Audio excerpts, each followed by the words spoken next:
this is Julie Scholar here, and this is Bite Size Sparkle episode 27, and I'm jumping on quick today to give you a little education on the difference between an optimist and a pessimist. Yes, the glass half full versus the glass half empty people. We use that analogy a lot, but what does it actually mean? And how can we become more optimistic? How can we become rebelliously happy in these times?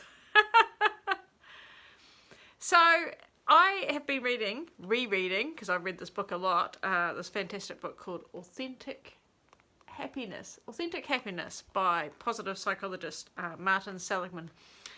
And pessimism versus optimism is about how you bounce back from things, and it is about thinking of things as permanent or temporary and thinking of things as universal or specific. So if you think something good is happening and you think it's a universal thing and you think it's a permanent thing, then you're more of an optimist. But if you think the opposite, so if you think something bad is happening, like for example, a global pandemic, and you think perhaps it's a universal thing and a permanent thing, then you might be more of a pessimist. So is the global pandemic universal? Well, it's relatively universal at the moment. It's around the world. But is it a permanent thing? Well, that's when you can decide how rebelliously happy you really are.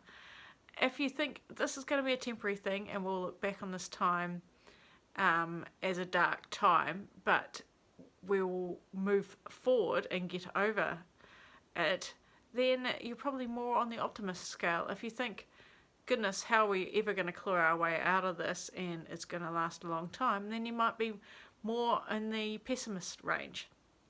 There's no right answer. I am all for not whether things are truthful, but whether they're helpful. And so just think next time something happens to you, whether or not you're deciding it's permanent or temporary, and whether it's universal or specific, and if that thing is a good thing or a bad thing. So that is how you determine sort of how optimistic or pessimistic you feel about something. So for example, for the last couple of months, I just felt like I haven't been able to write much at all. And I thought, oh goodness, I'm never going to be able to write again. How's that for my rebelliously not happy view? Which is how I feel every time that I stop writing. And then in the last couple of days, I've written 2 blog posts. So I've restarted my writing again. So it was a temporary setback. So it just goes to show, even me, the rebelliously happy, sparkly person, can lean on a pessimistic side when there is dark times around us. So no judgment, just awareness. Are you feeling optimistic? Are you feeling pessimistic? Why is that? What attributes are you putting on it? Are you thinking something's universal or specific? Are you thinking something is temporary or permanent? So I hope that has helped and not confused everyone. For more, read this magnificent book, Authentic Happiness.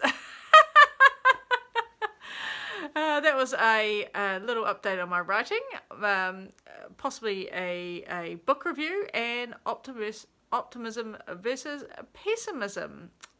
Bite Size Sparkle episode 27.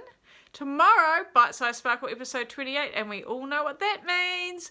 It's a Jokes from the Apocalypse episode, so please tell me your favourite joke, and I may include it tomorrow.